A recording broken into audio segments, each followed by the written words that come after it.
भक्तगणों, आज आपको श्रीमद् भागवत 7वें स्कंद 10वां अध्याय में प्रहलाद जी की राज्याभिषेक और त्रिपुर दहन की कथा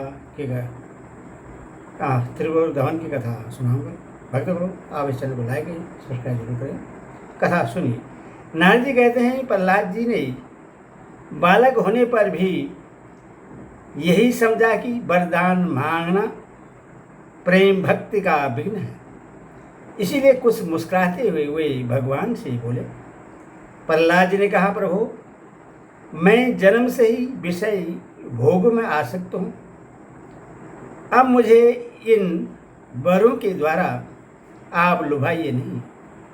मैं उन भोगों के संग से डरकर उनके द्वारा होने वाली तीव्र वेदना का अनुभव कर उससे छूटने की अभिलाषा से ही आपकी शरण में आया हूँ। भगवान, मुझ में भक्त के लक्षण हैं या नहीं, यह जानने के लिए आपने अपने भक्त को वरदान मांगने की ओर प्रेरित किया है। ये विषय भोग हृदय की गांठ को और भी मजबूत करने वाले तथा बार बार जन्म मृत्यु के चक्कर में डालने वाले हैं। जगत गुरु, परीक्षा के सिवा ऐसा कहने का और कोई कारण नहीं दिखता, क्योंकि आप परम दयालु हैं। अपने भक्त को भोग में फंसाने वाला वर कैसे दे सकते हैं? आपसे जो सेवक अपनी कामनाएं पूर्ण करना चाहता है वह सेवक नहीं, वह तो लेन देन करने वाला निरा बनिया है। जो स्वामी से अपनी कामनाओं की पूर्ति चाहता है वह सेवक नहीं, और जो सेवक से सेवा कराने के लिए, उसका स्वामी बनने के लिए उसकी कामनाएं पूर्ण करता है वह स्वामी नहीं। मैं आपका निष्काम सेवक हूँ और आप मेरे निरपेक्ष स्वामी हैं। जैसे राजा और उसके सेवकों का प्रयोजनवश स्वामी सेवक का संबंध रहता है, वैसा तो मेरा और आपका संबंध है ही नहीं। मेरे वरदानी शिरोमणि स्वामी, यदि आप मुझे महामांगा वर देना ही चाहते हैं तो यह वर दीजिए कि मेरे हृदय में कभी किसी कामना का बीज अंकुरित ही न हो। हृदय में किसी भी कामना के उदय होते ही इंद्रिय, मन, प्राण, देह, धर्म, धैर्य, बुद्धि, लज्जा, श्री, तेज, स्मृति और शक्ति, ये सब के सब नष्ट हो जाते हैं। कमानयन, जिस समय मनुष्य अपने मन में रहने वाली कामनाओं का परित्याग कर देता है, उसी समय वह भगवत स्वरूप को प्राप्त कर लेता है। भगवान, आपको नमस्कार है। आप सबके हृदय में विराजमान उदार शिरोमणि स्वयं परब्रह्मा परमात्मा हैं। अद्भुत नरसिंह रूपधारी श्री हरि के चरणों में मैं बार बार प्रणाम करता हूँ। श्री नरसिंह भगवान ने कहा, प्रहलाद, तुम्हारे जैसे मेरे एकांत प्रेमी इस लोक अथवा परलोक की किसी भी वस्तु के लिए कभी कोई कामना नहीं करते, फिर भी अधिक नहीं, केवल एक मनवंतरण तक मेरी प्रसन्नता के लिए तुम इस लोक में दैत्याधिपतियों के समस्त भोग स्वीकार कर लो। समस्त प्राणियों के हृदय में यज्ञों के भोक्ता ईश्वर के रूप में मैं ही विराजमान हूँ। तुम अपने हृदय में मुझे देखते रहना और मेरी लीला कथाएं जो तुम्हें अत्यंत प्रिय हैं सुनते रहना। समस्त कर्मों के द्वारा मेरी ही आराधना करना और इस प्रकार अपने पारबंध कर्म का क्षय कर देना। भोग के द्वारा पुण्य कर्मों के फल और निष्काम पुण्य कर्मों के द्वारा पाप का नाश करते हुए समय पर शरीर का त्याग करके समस्त बंधनों से मुक्त होकर तुम मेरे पास आ जाओगे। देवलोक में भी लोग तुम्हारी विशुद्ध कीर्ति का गान करेंगे। तुम्हारे द्वारा की हुई मेरी इस स्तुति का जो मनुष्य कीर्तन करेगा और साथ ही मेरा और तुम्हारा स्मरण भी करेगा, वह समय पर कर्मों के बंधन से मुक्त हो जाएगा। प्रहलाद जी ने कहा, महेश्वर, आप वर देने वालों के स्वामी हैं, आपसे मैं एक वर और मांगता हूँ। मेरे पिता ने आपके ईश्वरी तेज को और सर्वशक्तिमान चराचर गुरु स्वयं आपको न जानकर आपकी बड़ी निंदा की है। इस विष्णु ने मेरे भाई को मार डाला है। ऐसी मिथ्या दृष्टि रखने के कारण पिताजी क्रोध के बेग को सहन करने में असमर्थ हो गए थे। इसी से उन्होंने आपका भक्त होने के कारण मुझसे भी द्रोह किया। दीनबंधु, यदि भी आपकी दृष्टि पड़ते ही वे पवित्र हो चुके, फिर भी मैं आपसे प्रार्थना करता हूँ कि उस जल्दी नाश न होने वाले दुष्टर दोष से मेरे पिता शुद्ध हो जाएं। श्री नरसिंह भगवान ने कहा, निष्पाप प्रहलाद, तुम्हारे पिता स्वयं पवित्र होकर तर गए, इसकी तो बात ही क्या है। यदि उनकी 21 पीढ़ियों के पितर होते तो उन सब के साथ भी वे तर जाते, क्योंकि तुम्हारे जैसा कुल को पवित्र करने वाला पुत्र उनको प्राप्त हुआ।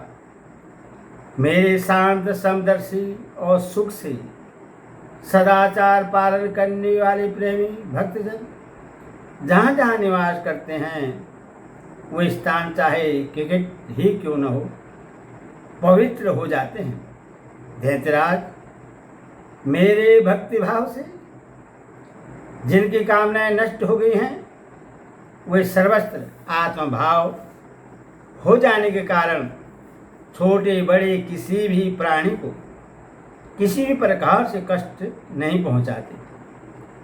संसार में जो लोग तुम्हारे अनुयायी होंगे वे भी मेरे भक्त हो जाएंगे। बेटा, तुम मेरे सभी भक्तों के आदर्श हो।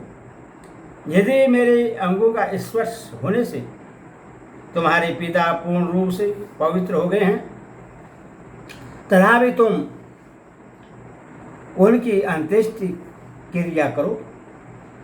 तुम्हारे जैसी संतान के कारण उन्हें उत्तम लोगों की प्राप्ति होगी। वत्स, तुम अपने पिता के पद पर स्थित हो जाओ और वेदवादी मुनियों की आज्ञा के अनुसार मुझ में अपना मन लगाकर और मेरी शरण में रहकर मेरी सेवा के लिए ही अपने सारे कार्य करो।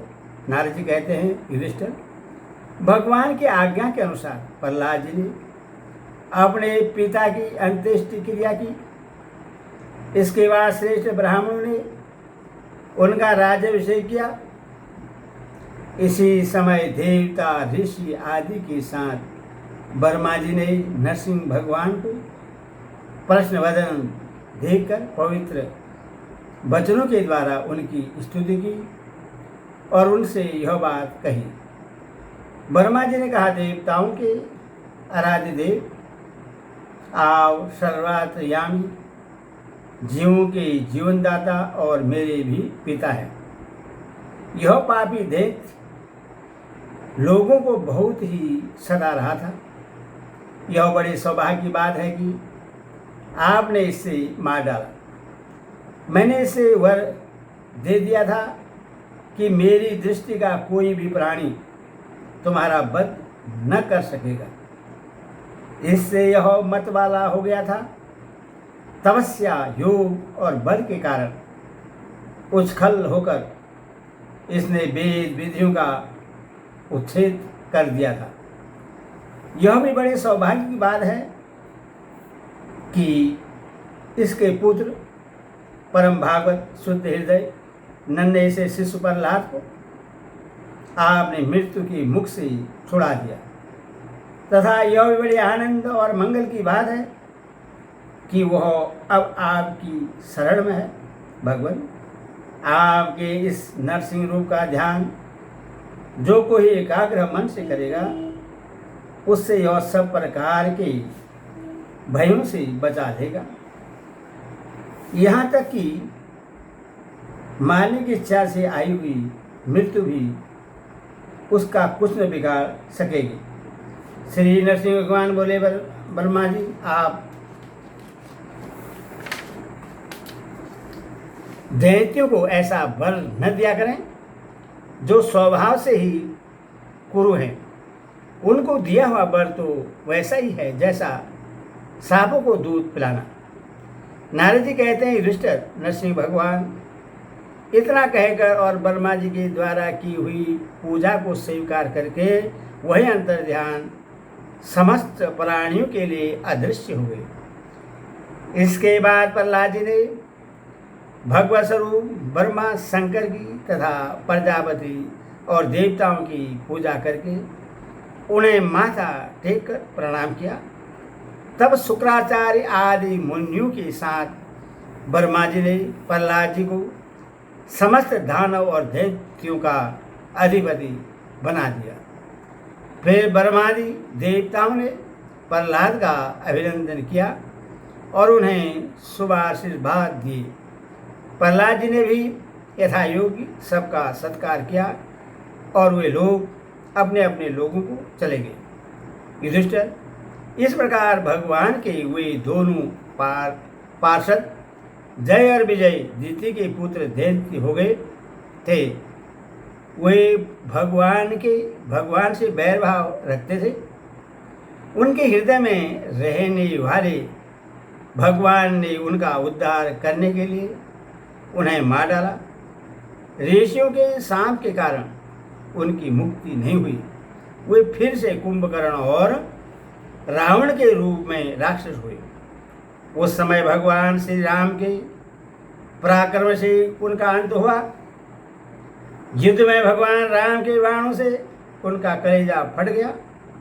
वहीं पड़े पड़े पूर्व जन्म की भांति भगवान का स्मरण करते करते उन्होंने अपना शरीर छोड़े।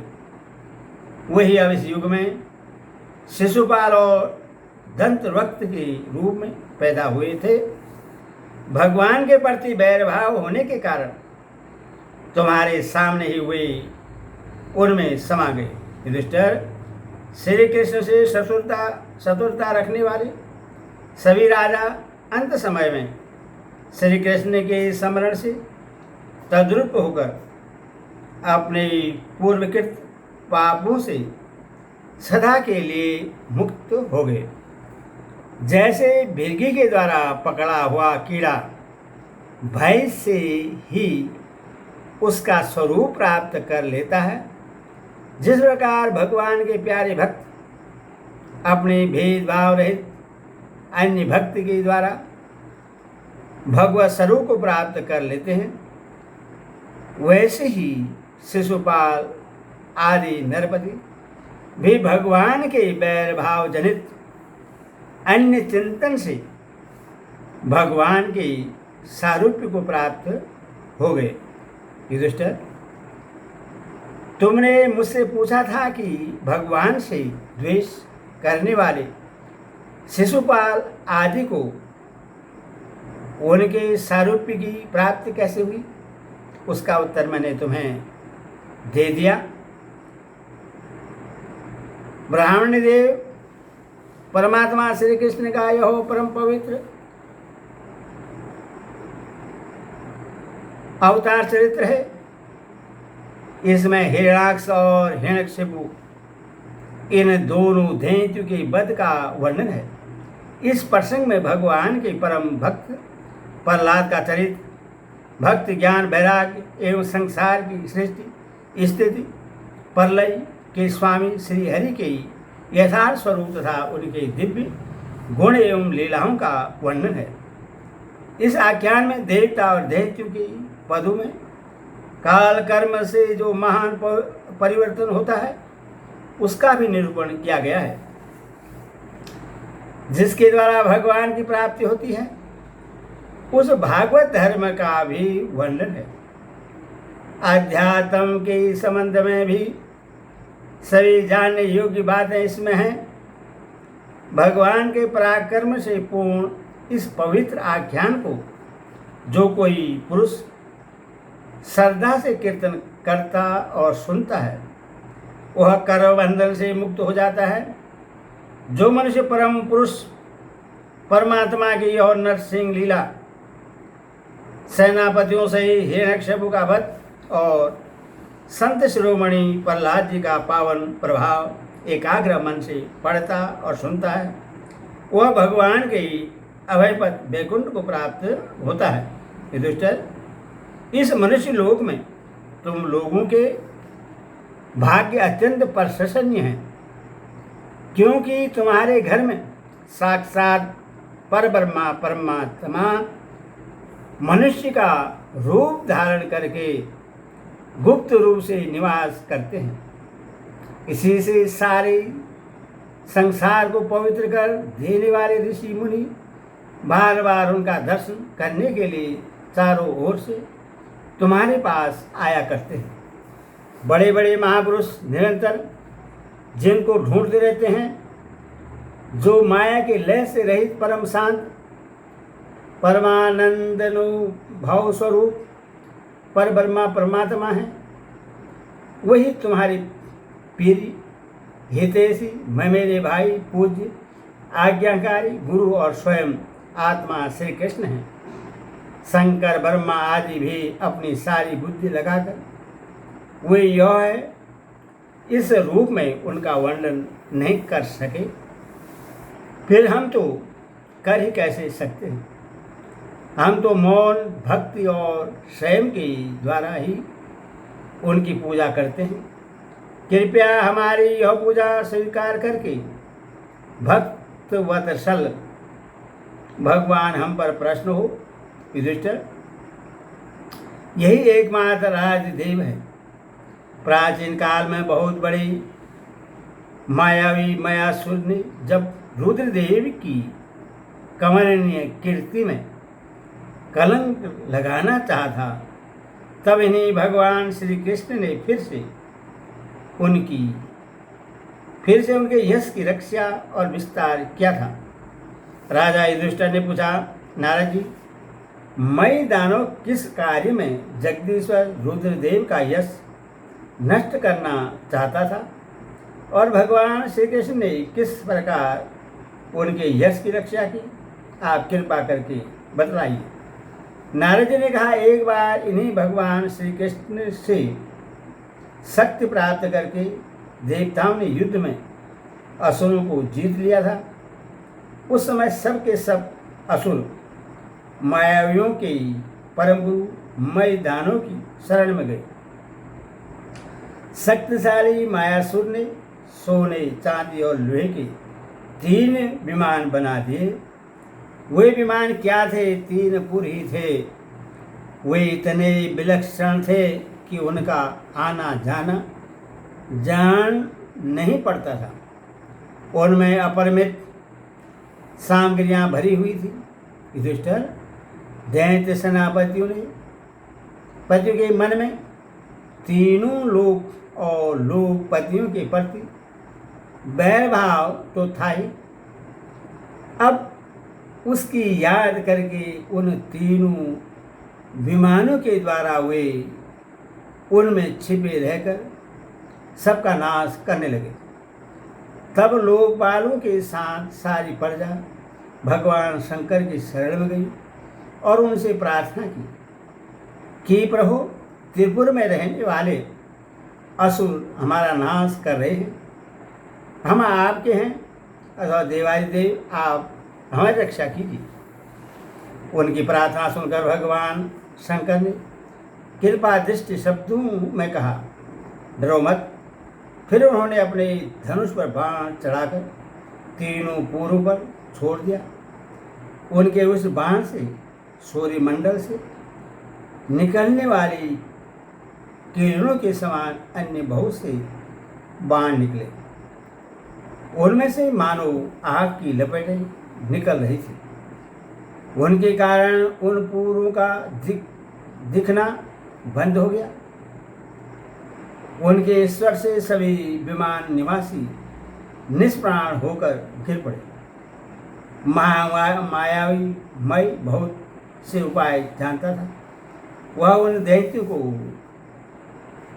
उठा लाया और अपने बनाए हुए अमृत के कुएं में डाल दिया। वो सिद्ध अमृत रस का स्पर्श होते ही असुरों का शरीर अत्यंत तेजस्वी और वज्र के समान सुदृढ़ हो गया। वही बादलों को विदीर्ण करने वाली बिजली की आग की तरह उठ खड़े हुए।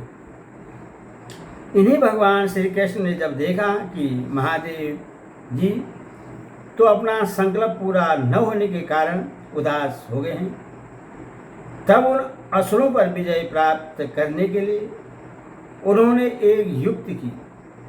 यही भगवान विष्णु उस समय गौ बन गए और ब्रह्मा जी बछड़े बने। दोनों ही मध्याह्न के समय उन तीनों पूर्व में गए और उस सिद्ध रस के कुएं का सारा अमृत पी गए।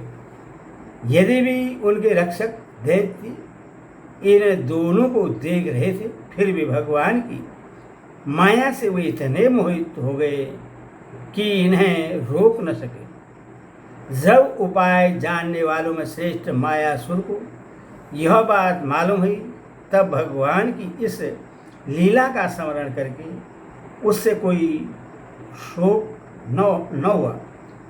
शोक करने वाले अमृत रक्षकों से उसने कहा, भाई, देवता, असुर, मनुष्य अथवा और कोई भी प्राणी अपने पराये अथवा दोनों के लिए जो पारबंध का विधान है उससे मिटा नहीं सकता।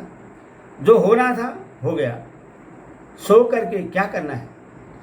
इसके बाद भगवान श्री कृष्ण ने अपनी शक्तियों के द्वारा भगवान शंकर के